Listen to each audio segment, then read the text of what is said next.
Good morning, everyone. My name's Ian Cox. I work at Broadcom. I'm in the switching group. I work on building the ASICs, building the switch chips. I'm going to talk about the Tomahawk 4 product line, which we just launched, which is our biggest chip to date. It is this guy. It's 8,000 pins. I'm very proud of it. It's got the highest number of SerDes we've ever put on a device. And it's massive. I always find this interesting. How long has it taken you, like when you're able to hold up a chip like that, at what point going back in time did that design start to get you to the point where you're like, this is our biggest one today? It took about 2.5 years. Yeah. Faster than I thought. I'm so proud of the team I work with at Broadcom. It's like I've worked a number of places, and the team here is like world class. It's like when they say, when we program commit a chip, it's like we normally hit the schedule like plus or minus a few weeks to a month. It's like we are very predictable. You know, people will fight back and say it's like we can't do this, and like schedules here are real schedules. They're not messed around with. It's very predictable, and I'm very proud of the team I work with and how well they manage to achieve hitting schedules. And it's like, and our customers depend on us to hit our schedules. Okay, the legal stuff, because I'm prone to sometimes working out what's public and not trying to get confused with what's public and what's not public. Okay, so at Broadcom, we build 3 optimized product lines. We build the one I'm going to talk about is Tomahawk. Tomahawk we build specifically for hyperscale fabric, and it's the largest chip to date. And we basically go about building this chip. What is the most number of I/O and highest radix we can put on a chip is the goal when we build Tomahawk. Trident, we're trying to put in as much I/O as possible, but the key thing for that is buffering and features for the customers. And then for Jericho, it's for service providers. So what they care about is really large tables, lots of queues, and also having expandability and longevity of the product line. And basically, we build the three different product families exist because they're optimized for the different places and needs of the different customers in the network. And it's like trying to put the most I/O on a chip and putting the biggest buffers. You trade off one or the other. You can't do that. It's like if you have the reticle is like, you see how big Tomahawk is. It's about at the limit. If you put as much I/O as possible and try and put as much buffer on as possible, something has to give. So it's like we trade off one versus the other. It's a standard engineering trade-off. It's like we'd love to shove everything on one chip, but it's just not possible in our world.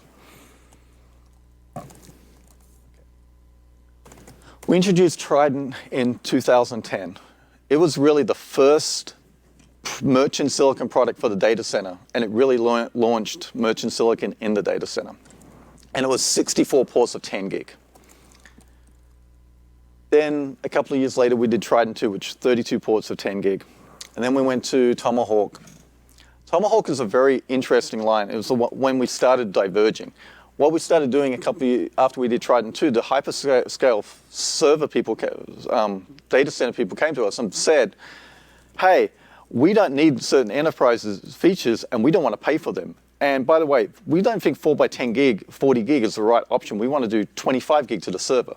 So they're kind of skewed. And it's like, if you remember the initially 25 gig, it wasn't done in the IEEE. It was done in the Ethernet Alliance, and it's like a MSA. So Tomahawk was really diverging from the enterprise and what the hyperscalers wanted because they were buying a lot. So we built Tomahawk for them. And it was also very useful, like in an enterprise, for like the spine fabric as well, because you don't run a lot of features on it.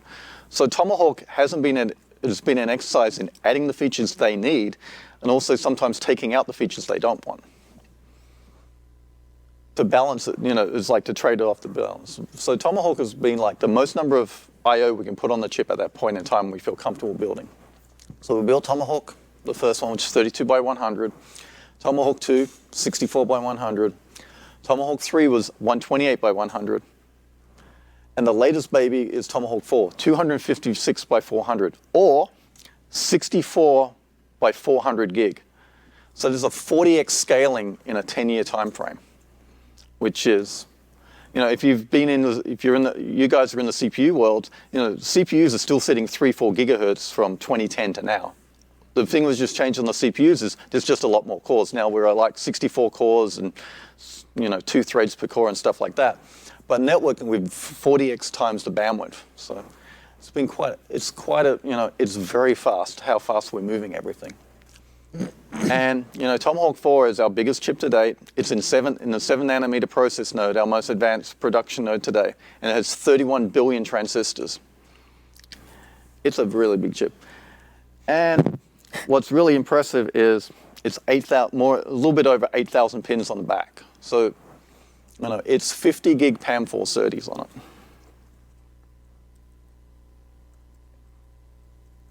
And it's not just us, it's like the people in the industry recognize that we're building the biggest chips currently. So Tomahawk 4 is the first switch to get to 25.6 terabits per second. I'm very happy about that. And the other thing is it's got 512 SerDes. So it's got 512 50 gig PAM4 SerDes. So it's two SerDes pairs for each 100 gig. We could have gone down the option of doing 100 gig SerDes, which would have mean less pins on the chip. But all the optics currently available are 50 gig PAM4 SerDes for QSFP-DD or OSFP form factors. So, putting a new SerDes speed on would mean it'd be very hard for the device to be used by customers.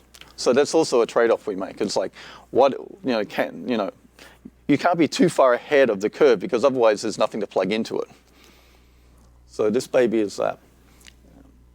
And the surprising thing is Tomahawk 4 wasn't our first 7 nanometer chip. Our first 7 nanometer chip was Trident 4. So all the proven IP we developed, all the IP, the port macros, the SerDes, the memories for Trident 4, and we reused those blocks in the Tomahawk. In Trident 4, we used 128 blocks we used 256 of the SerDes. In Tomahawk, let me back up. In Trident 4, we used 256 of the SerDes. In Tomahawk 4, we used 512 of the SerDes. Could you maybe explain what a SerDes is? Sure. SerDes is the lowest layer in the stack. It's the serializer, deserializer on the wire. It's the analog part of the port macro. It's what actually bounces up and down on the wire. So it's the actual signaling on the wire. So it's run, if you're at 25 gig NRZ, non-return to zero, it goes up and down, like 25 gigahertz times a second. When we do PAM4, there's 4 bits encoded in each transition. So that's what the SerDes is. So I know we use that all the time because it's like that's the connection from chip to chip, and that's what we see. But you mostly see as networkers as like you see the MAC layer. So it's like the SerDes. Then you have the SerDes is part of the PHY. So you have the SerDes, the PMD, and the PCS, which all puts it all together, and then you have the FEC, which is also part of that. Okay. And we can't. In Broadcom language, we call that the port macro. So that's how it's all connected. Thank you. But yeah, we use SerDes because that's kind of like, that's the bit which comes out the chip. And the other reason we mostly talk about it a lot because it's like, it's the one bit which is, external and important. Yeah. Okay. So Tomahawk 4, it doubles the throughput of any silicon out there today. It's like the biggest one out there. We're happy. There's 512 instances of the PAM4 SerDes, which is, okay, I keep harping on this, but the really hard problem is like, you have 512 of these things, and you have to escape them out the bottom of the package. That was a really hard problem for the physical design guys and the package designers to do. It was a very non-trivial task for them. Because our previous biggest ones like Trident 4, it's only got 256 you have to escape out the bottom. It's really hard, but it's not as hard as that one. If you physically look at them, that's the kind of, doesn't look much bigger, but square millimeters it is. Where do you manufacture them? They're actually done by TSMC. TSMC's in Taiwan. TSMC is like the biggest semiconductor. They do Apple's chips, everyone's. They're like the big fab house, and they're based in Taiwan. Actually, they have offices down the street here too. Like everyone uses them more or less, unless you're Intel. So you kind of eventually run into a problem. That's why the chip starts to scale out, because you can only get so many physical traces into a chip Correct. in It's a like certain amount of space. the chips get so big, and you basically have to get all those signals off the chip somehow. Right. So in the future, there'll be other things there's other things we're experimenting with future chips, which hopefully we can keep scale. Will allow us to keep scaling on and on. It's like there's never any treadmill of this. It's like every 2 years we release new silicon, and it's like our customers expect that. So it's like we're running all the time. Yeah. Are you seeing, like, from a printed circuit board perspective, is there innovation in that space too that's aligning with the IC innovation? Okay. Yes, there's a whole pile of things happening on the circuit board side. There's things called flyover cables, so that, and there's also the other thing, as you go up in higher SerDes, the trace lengths come down. So it's like there's what PCB material you could use like 5 years ago on 10 gig SerDes, or 10 years ago on 10 gig SerDes, you can't use it for 50 gig and 100 gig SerDes. You have to use much better material. So there's a lot of innovation, not on just the chip side, but also on the PCB side. There's like, the other side is that it also drives the cost, because it gets more expensive because you more exotic materials. But the other thing is we're doing more layers. People do more layers on the PCBs now. It's like it used to be a 16-layer board was cool. People now do like 24, 30-layer boards to route all the signal to the front. Yeah. So, it looks like a big jigsaw puzzle of traces everywhere. I have a question. It sounds like to me in the way the devices that we all work with have to leverage chips, that the chips have to be the most innovative part, the thing that's ahead above everything else. Is that right in thinking that you guys have to be the front runners and being able to keep pace? That's before true. Yeah. the circuit boards and then before the optics. Does it kind of fall in that line? Kind of, but you also have to all work together, because it's like there's no point having a chip and you have no board or board material you can actually put it onto. So it's like the entire ecosystem comes together. So it's like we build optics, and also we all work with all the optics manufacturers. And it's like, it's like the IEEE is where we, all that kind of gets sorted out. It's like, so you get 100 gig signaling, it's like 100 gig signaling is going on in the IEEE currently. So we have people in the company who go there for the meeting and work out how to, how long the trace should be, what is the signal levels and everything like that, what FEC will be used and everything like that. So the entire industry works together as building the standard. Okay, cool. Yeah, but you have to be, to build the leading edge chips, you have to be at the bleeding edge all the time. And it's stressful at times. And then the connector for the chips, I think you said that's something that you're helping to design. The connector? So the chip itself has to connect to the system board, and you have everything. Yeah, the chip. On Tomahawk 4, it's actually the first chip we actually socketed, like a CPU socket, because it's so big. Historically, like Trident 4s and stuff like that, they're BGAs, they just solder onto the board. But this guy's the first one we actually socketed. Oh, so you really had to go all out with the Tomahawk then. We had this Tomahawk 4 is the first one we've had to socket in our lives, because it's so big. But historically, it's like normally they're that. But we have our customer service our, what do you call them? Like our TAC people, our field AEs work with our customers to with their board designs to make sure they're correct and everything like that. So there's a backwards and forwards between us and the people who do the board design, build the boards that who are our customers. And also we talk to the end customers as well. It's like, what new cool feature do you want put in the chip? Do you design DWDM transponder chipset also? No, we don't do that. Although somebody in the company may do that, I'm not quite sure. Okay. There's a group which does nothing but silicon photonics and optics, and they have all the hybrid fabs, 3.5 material fabs. So I wouldn't be surprised if they did something like that, but not in the group I'm in, not in the group which builds the big switches.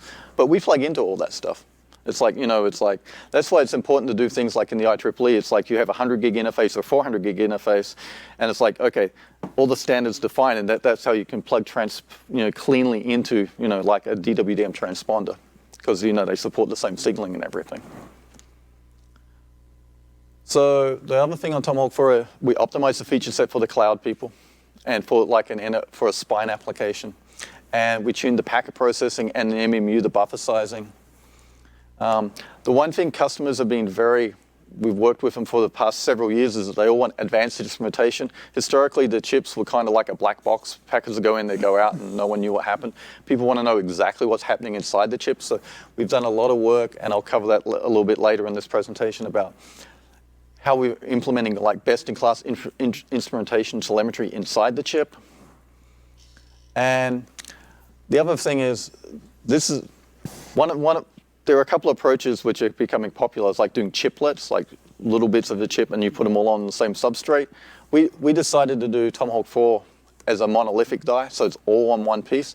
And the reason for that is like when you go chiplet to chiplet, sometimes have to have all those interfaces that consumes power. We wanted to try and make it make significant power savings, so that's why we actually made this chip monolithic.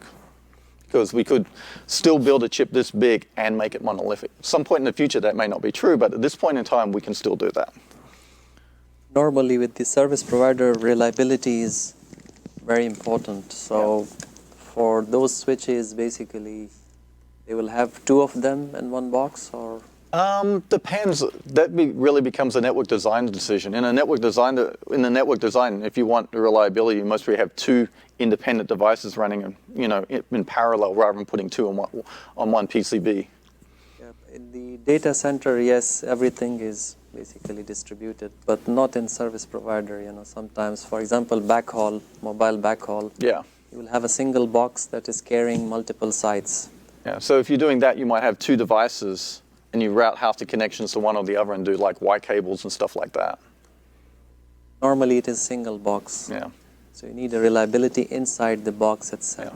Yeah, so if that's really a box design decision. It's like you can put like two chips down and half the connections one way, half the connections the other way, and if one fails, you switch over and stuff like that. It's more what our partners would do as a system design than us, but we put features into our chips which allow that. So most of the chips support like reroute and link failovers and things like that. So it's like if we see the link go down, we'll fail over automatically and stuff like that. Just like you would on Sonnet. So Tomahawk 4, it does 64 by 400, 128 by 200, and 256 by 100 gig interfaces.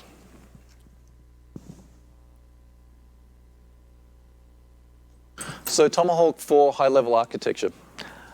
This is one of the annoying parts of what I do for a living. We use the word IP for like 3 different ways. Internet protocol, ingress pipeline, and IP as an intellectual property like IP blocks on the chip. So in this case, I must really mean, if I say IP, I must really mean ingress pipeline.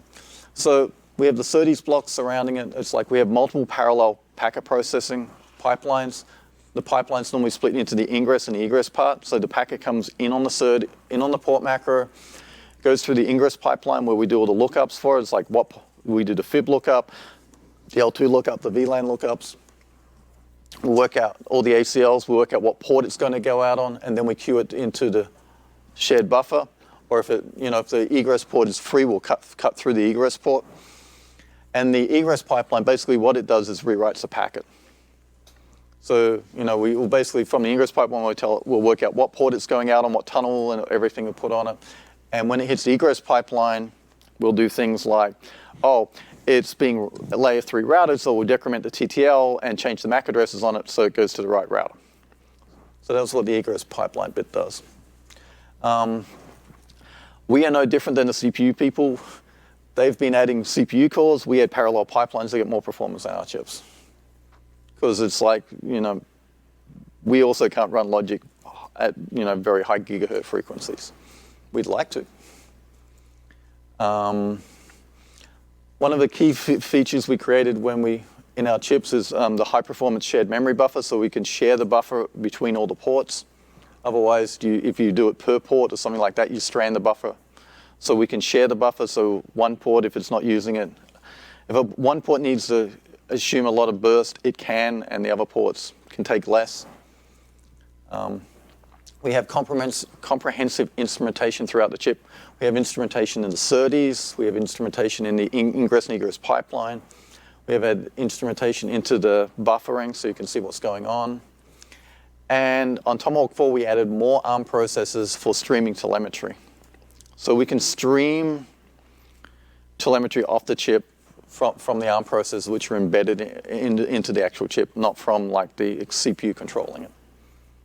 The shared buffer, is there any logic built in to prevent a single port from basically hogging it all? Yes, there's a lot of logic built in to stop one port taking everything. So you can basically say, you can have this much, you have this, you can do things like you have this much dedicated, you can use up to this much shared and no more.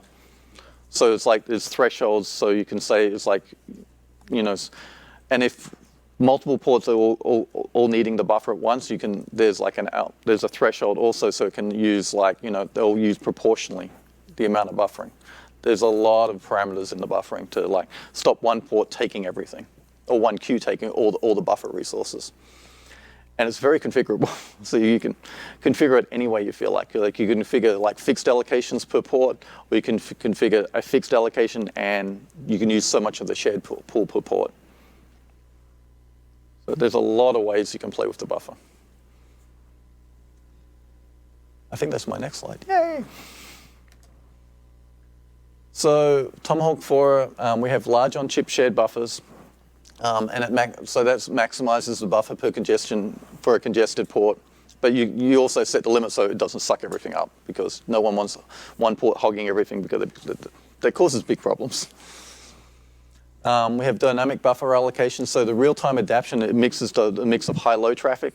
So if it's like the high priority traffic can take more of the shared buffer than the low priority traffic, and they'll auto-tune itself based on how much traffic's currently in the system. We have comprehensive Rocky v2 support, so we have support for multiple lossless classes if you're running PFC for Rocky, which a lot of people are doing now for like NVMe over fabrics and stuff like that, or HPC type jobs, or machine learning's using a whole pile of HPC type stuff now. Advanced congestion control. We support ECN, weighted red, and of course tail drop. And we're adding new mechanisms for traffic pacing and stuff in the chip. And we have flow-aware scheduling. So in Tomahawk 3, and it's been carried through Tomahawk 4 and it's in Trident 4, we have elephant flow detection. It's like, if you're not familiar, an elephant is like a really big flow over a particular period of time. So we have hardware in the chip which will detect if an elephant's happening, and it can move the elephant into a different queue from the mice traffic going through the same port. So it's basically, instead of having the elephant trample the mice, they'll queue in different queues and go out the egress port. And the detection of the elephant is automatic. It's all done in hardware.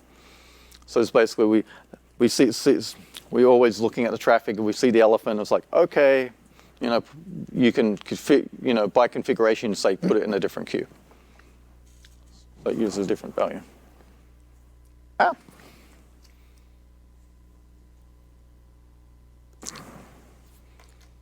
So in Tomahawk 4, we have best-in-class instrumentation. We have in-band telemetry and packet tracing and latency monitoring. Postcards is basically, if you see a particular marker in a packet, you can make a copy of it and send extra meta information to a collector so you see what's going on. Flight data recorder is a really cool new feature. It basically allows you, without disrupting traffic, to see what's happening on the SerDes, on the link, so you can see if a link's failing or degrading. We have visibility into packet drops, all packet drops, so you can mirror a packet if it's dropped by the pipeline, or you can mirror the packet if it's dropped by the MMU, so you can find out exactly what traffic is being dropped. And when we mirror it, it can be encapsulated in IPFix format packets, so it'll tell you what port it came in on, and what port it potentially was meant to go out on, so you can see why you got drops. We do flow and queue tracking, which is tracking flows and queues, what flows are in what queues. With an application on the R5s, which is called QCM. With that application, we can also do microburst and elephant detection. The R5s support multiple programmable formats, so we can do protobuf, we can do TCP, UDP, IPFix, or if you want to create a new one, you could. And the addition of the ARM processors allows us to do statistics processing, because there's so much information in the chip. It's like, sometimes it's like swallowing a fire hose of information. So it's like you can summarize the information on the ARM cores before you send it off the chip. So this instrumentation, and I know especially for the hyperscalers, this kind of information is really valuable. But are you seeing that the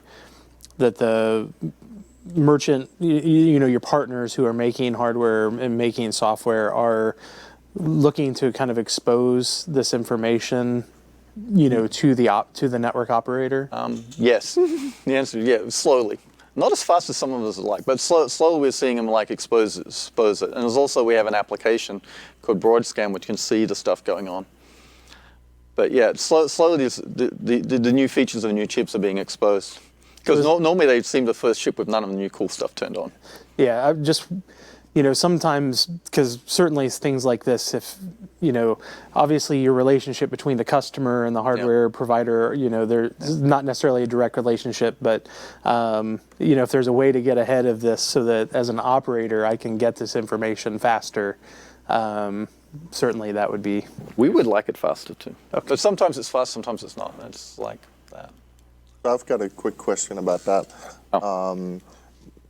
These instrumentation data, do you see the network operating system take this into account for their, for example, modify the buffers or something like that in software? I've seen that done by some people, but not by everyone. Some people, look at that information or tune things. Yeah. It's kind of an evolving space. It's like, we put it out there and then do that. There's one particular customer we know who's using the probe information across the network to tune like their NICs, sending traffic between the NICs. So yeah. We're seeing like some very innovative uses of that from some customers, yeah. But yeah, it's like once you provide the feature, then people use it for new and cool things. One of the coolest things on Tomahawk 4 is we take less than 2 watts per 100 gig port. Which is...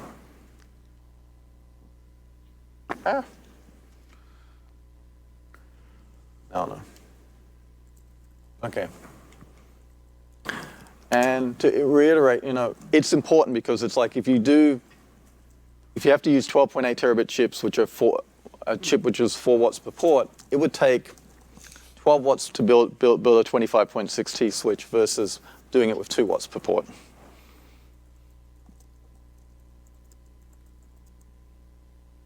The other thing is you get like a 75% reduction in latency by simplifying the network. By building bigger chips, you can simplify the network. So to get 256 hosts attached with 128 port switches, you need 6 of them in a clos or big clos and stuff like that.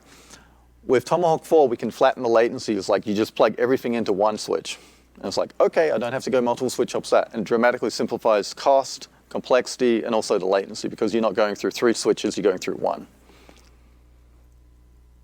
And that's one of the reasons why we keep building bigger and bigger devices over the generations, because people want more bandwidth.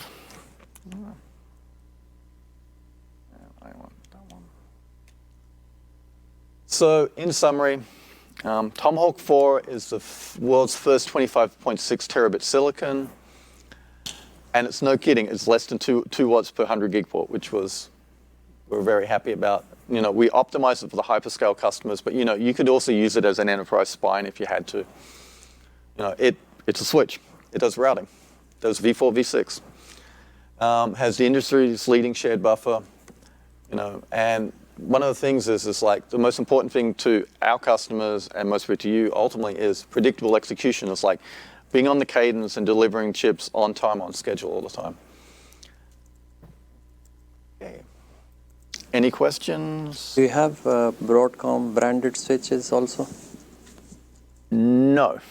We have like a development platform we provide to people to do that, but normally not. Normally you would go to an ODM, an original design manufacturer, and you'd pick up a switch with Broadcom silicon in.